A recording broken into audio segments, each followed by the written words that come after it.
राधे राधे, हरे कृष्णा, श्री हरिदास, हरि बोल। कैसे हो आप सभी? उम्मीद करती हूँ अच्छे होंगे, सुखी होंगे और स्वस्थ होंगे। राधा रानी आप सभी को हमेशा हंसता मुस्कुराता रखे, सुखी रखे और स्वस्थ रखे। तो चलिए बात करते हैं आज के वीडियो के विषय पर। और ये जो है प्रश्न था बहुत सारे भक्तों का, और अगर आप लोग भी मुझसे अगर कुछ सवाल करना चाहते हैं तो मुझे कमेंट में कर सकते हैं, मेंशन कर सकते हैं। और मैं जैसे ही देखूंगी कमेंट को, तो मेरे जो कमेंट हैं वीडियो के वो रिव्यू में जाते हैं, सो पहले मैं उन्हें देख लूँगी और आप लोगों तक आपकी बात जो भी आप पूछना चाहते हैं मैं उसका उत्तर ज़रूर दूंगी। या फिर आप मुझे इंस्टाग्राम पर फॉलो कर सकते हैं, खुशी.माही के नाम से मेरी आईडी है, तो वहाँ पर भी अगर आप कुछ पूछना चाहें तो मुझे पूछ सकते हैं। तो आज का जो प्रश्न था वो था हमारे मंदिर से रिलेटेड। हमारे घर में जो भी मंदिर होता है, देखिए बहुत सारे लोग हैं जो अपने घर में प्रॉपरली एक मंदिर को बनाकर रखते हैं, और कुछ लोग होते हैं जो लकड़ी का मंदिर यूज़ करते हैं। बहुत सारे लोगों के घर में जो है एक अलग से, लोग जब घर बनाते हैं तो एक अलग से ही कमरा मंदिर के लिए बनाते हैं। और बहुत सारे लोग होते हैं जो घर के एक कोने में या जो भी उनकी दिशा होती है उस दिशा के अनुसार घर में मंदिर का निर्माण करवाते हैं स्पेशली। और कुछ लोग होते हैं जो जैसे रखने वाला मंदिर होता है या फिर दीवार पर टांगने वाला जो लकड़ी का मंदिर होता है उसे यूज़ करते हैं। और बहुत सारे लोग होते हैं जो मूर्ति पूजा करते हैं, और बहुत सारे लोग होते हैं जो सिर्फ चित्र में पूजा करते हैं। बहुत सारे भक्तों के घर में आप लोग बहुत सारे जो किताबें होती हैं, यानी कि हमारे शास्त्र होते हैं, या फिर जैसे हनुमान चालीसा की, दुर्गा चालीसा की, या इस तरीके की और जो बुक्स होती हैं उन्हें भी मंदिर के अंदर ही रखते हैं। और बहुत आपने देखा होगा कि कई बार मंदिर में जो है आग लग जाती है। अभी आप कह लीजिए कि जब मंदिर में आग लगती है या तो दीपक से आग लगती है, जब भी आप ज्योति लगाते हैं, जब भी आप ज्योत करें सुबह के समय में, शाम के समय में, तो उससे बहुत बार ऐसा होता है कि मंदिर में आग लग जाती है।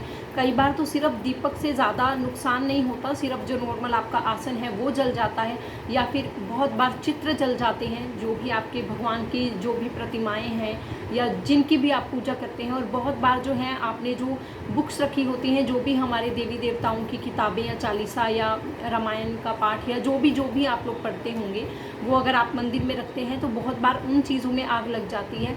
और जो लोग लकड़ी के मंदिर में पूजा करते हैं तो बहुत बार ऐसा होता है कि उनका लकड़ी का मंदिर भी जो है वो खंडित हो जाता है, जल जाता है।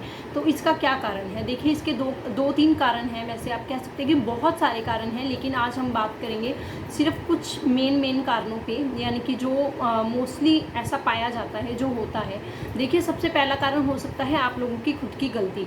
बहुत बार ऐसा होता है कि लोग दीपक जला देते हैं, या तो उसे ऊपर से कवर नहीं करते, और या तो फैन चल रहा होता है या हवा की कोई क्रॉसिंग होती है जिसकी वजह से कोई पर्दा वगैरह उन पर लग जाता है, या जो भी हमारे मंदिर में कपड़ा या कुछ कागज़ पड़ा होता है वो ज्योति से लग जाता है और पूरे मंदिर में आग लग जाती है। एक तो कारण होता है ये।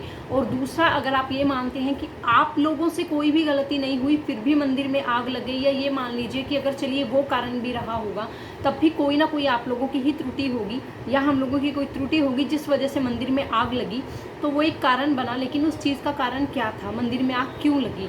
क्या ये अशुभ होता है या फिर ये शुभ होता है? तो देखिए हमारा मंदिर जिसमें हम पूजा करते हैं, जिसमें हम रोज़ अपनी विनती करते हैं, रोज़ अपने प्रभु की आराधना करते हैं, उस जगह पर, उस चीज़ में, उस पवित्रता वाले स्थान पर आग का लग जाना बहुत ही बड़ा अशुभ है, अपशगुन है, ये अपशगुन माना जाता है। और इसके और भी कई कारण हो सकते हैं। कुछ लोग कहते हैं कि आपके देवी देवता रुष्ट हो गए हैं, या जिस भी देवी देवता की आप पूजा करते हैं, या तो आपसे उनकी पूजा करने में कोई भी त्रुटि हो गई है। और अगर आप इसे पॉजिटिव वे में देखें तो बहुत सारे लोगों का ये कहना भी होता है कि आपके घर में कुछ भी बुरा होने वाला था, कुछ अशुभ होने वाला था, आपका परमात्मा पर जो विश्वास है वो चीज़ परमात्मा ने खुद के ऊपर ले ली है। अब आपका वो जो संकट है वो कुछ हद तक टल गया है, क्योंकि आपका जो संकट था वो परमात्मा ने स्वयं पर ले लिया। कुछ लोग इन सब चीज़ों को इस तरीके से भी देखते हैं, अगर आप पॉजिटिव वे में देखें तो। लेकिन देखिए मंदिर में आग का लगना ये शुभ चीज़ नहीं है। इसके बहुत सारे कारण हैं। या तो जब आप पूजा करने गए हैं आप शुद्ध नहीं थे, आप स्वच्छ नहीं थे, या फिर आपसे पूजा में कोई त्रुटि हो गई, या बहुत सारी ऐसी चीज़ें हैं जो हम पूजा के वक्त पर यूज़ नहीं कर सकते। जिस भी देवी देवता की आप पूजा करते हैं उन देवी देवताओं की पूजा में जो चीज़ यूज़ नहीं होती है वो चीज़ आपने या तो गलती से रख दी है, या फिर आपकी पूजा में बहुत कुछ आपने भूल कर दी है जो आपको नहीं करना चाहिए था, या फिर ये कह लीजिए कि जिस भी देवी देवता की आप पूजा कर रहे थे, या अगर आप अपने घर में भी अगर आपने कोई पूजा करवाई है और आपने किसी ब्राह्मण देवता को बुलाया है अपने घर पर, तो उन ब्राह्मण देवता में शुद्धता नहीं थी, यानी कि वो ब्राह्मण देव जो हैं शुद्ध नहीं थे।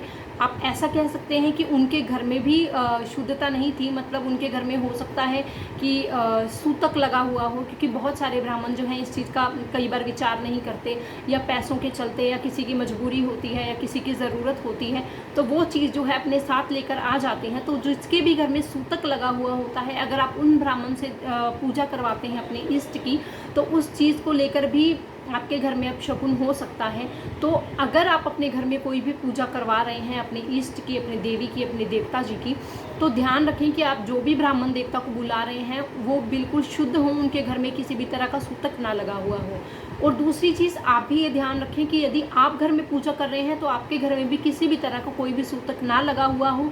आप पूरी तरह से स्वच्छ हों कि आप प्रभु को छू पाएँ या अपनी जोत कर पाएँ, अपनी बातें कर पाएँ। देखिए, वैसे तो परमात्मा भाव के भूखे ही होते हैं, उन्हें सिर्फ भाव चाहिए, आपके नहलाने धुलाने से ऐसा कुछ नहीं होता। लेकिन मैं ऐसा पर्सनली नहीं मानती। लेकिन स्वच्छ होने का एक दूसरा मतलब भी होता है कि आपके घरों में कोई सूतक ना हो, या कोई ऐसी स्थिति उत्पन्न ना हुई हो जिसमें आप उनकी जोत बाती या फिर पूजा ना कर पाए हों, और फिर भी आपने गलती से वो पूजा कर दी हो। तो इन सब चीज़ों से बचकर रहें। और बस यही जो है मेन कारण होते हैं घर में आग लगने के। और हाँ, अगर आप लोग इस चीज़ को पॉजिटिव वे में देखते हैं कि नहीं, ऐसा नहीं, हमारे परमात्मा ने आपकी रक्षा की, तो आप लोग बिल्कुल अपना अपना भाव है, आप लोग ये भी सोच सकते हैं कि आप लोगों पर कोई संकट आना था, कुछ बुरा होना था, जिस चीज़ को परमात्मा ने खुद के ऊपर ले लिया है, और अब वो संकट आप लोगों से टल गया है। या फिर दूसरी तरफ अगर नेगेटिव वे में देखें कि ये अशुभता का प्रतीक है, तो बिल्कुल आपने जो भी परमात्मा से विनती मांगी वो उन्होंने अस्वीकार कर दी, या आपसे कुछ त्रुटि हुई है, आपके जो इष्ट हैं, आपके जो देवता हैं, वो आपसे रुष्ट हो गए हैं। तो ये तो रही हमारे मंदिर में आग लगने की वजह, और मंदिर में आग क्यों लगती है। अब चलते हैं इसके उपाय पर कि यदि आग लग गई है तो अब हमें क्या करना चाहिए। तो देखिए, सबसे पहले तो आप अपने मंदिर की स्थिति को देखिए कि आपके मंदिर में क्या क्या चीज़ें हैं जिनकी नुकसान हुआ है, जिन चीज़ों का कौन कौन सी ऐसी चीज़ें हैं जो जल गई हैं। जैसे मान लीजिए, अगर आपका सिर्फ मंदिर के नीचे का आसन जला है तो उसे बदलिए, उसे उठाइए और जल प्रवाह कीजिए। यदि आपका गद्दी वाला आसन जल गया है, या फिर मान लीजिए पूरी की पूरी आपकी जो जोत थी वो जल चुकी है, यदि आपके मूर्ति हैं वो खंडित हो चुकी हैं, या फिर आपके चित्रपट जो हैं वो भी अग्नि में जल चुके हैं और खंडित हो चुके हैं, तो इन सारी चीज़ों को इकट्ठा कीजिए और जल प्रवाह कीजिए। यदि आपके चित्र या फिर आपके परमात्मा की जो मूर्ति है, आपके इष्ट, आपके देवता की जो मूर्ति है, यदि वो सिर्फ अग्नि में कुछ हद तक, मतलब कुछ लगा ही है, उन पर थोड़ी ब्लैकनेस ही आई है सिर्फ, और वो पूर्ण रूप से खंडित नहीं हुई हैं, तो आप उन्हें अच्छे से साफ़ कीजिए और उनकी दोबारा स्थापना कीजिए। घर में ब्राह्मण देवता को बुलाइए, शांति पाठ करवाइए और उसके बाद ही उन्हें स्थापित कीजिए। यदि आपका मंदिर भी जल चुका है थोड़ा बहुत भी, तो आप मंदिर को भी जल प्रवाह कीजिए। उसके बाद सारी चीज़ों को अच्छे से व्यवस्थित कीजिए, अपने घर में ब्राह्मण देवता को बुलाइए, सत्यनारायण जी की कथा करवाइए, या फिर अपने घर में शांति पाठ करवाइए, कुछ पूजा करवाइए, और उसके बाद ही अपने परमात्मा को वहाँ पर दोबारा स्थापित कीजिए। आप नए चित्र भी ला सकते हैं, यदि आप मूर्ति पूजा करते हैं तो आप बिल्कुल दोबारा नई मूर्ति भी ला सकते हैं, परमात्मा को अपने घर में दोबारा विराजित कर सकते हैं। और यदि आपको इसके अलावा स्वयं से कुछ करना है, तो देखिए, गायत्री मंत्र का जो पाठ होता है वो एक शांति का प्रतीक माना जाता है। कहते हैं कि जब हम इस पाठ को रेगुलरली अपने घर में करते हैं, सुनते हैं, तो घर में जो है वातावरण शांति का बना रहता है।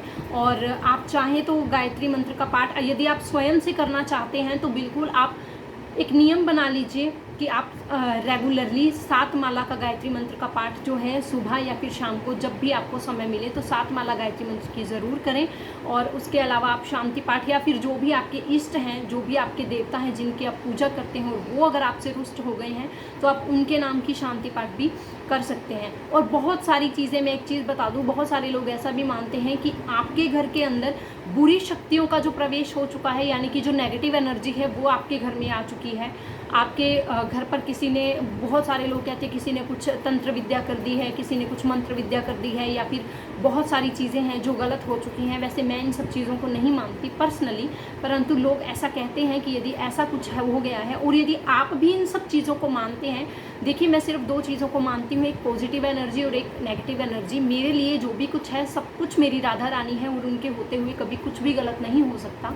तो यदि आप मानते हैं इन सब चीज़ों को कि एक नेगेटिव एनर्जी है जिसने आपके घर पर मतलब कुछ दुष्प्रभाव डाला है, तो बिल्कुल आप उस चीज़ का निवारण करवाइए, ब्राह्मण देवता को अपने घर पर बुलाइए और आप शांति पाठ करवाइए, पूजा करवाइए, और उसके बाद ही अपने परमात्मा को दोबारा से स्थापित कीजिए और उसके बाद ही आप अपनी पूजा दोबारा से आरंभ कर सकते हैं। तो इस तरीके से इन सब चीज़ों का निवारण होता है। देखिए ज़्यादा घबराने की इस चीज़ में ज़रूरत नहीं होती, बस अपने जो इष्ट हैं उन्हें मनाने की कोशिश कीजिए। अपना जितना भी आप काम कर रहे हैं उससे दोबारा निवारण के तौर पर देखिए कि आपको अपने घर में उस चीज़ों का निवारण करवाना है।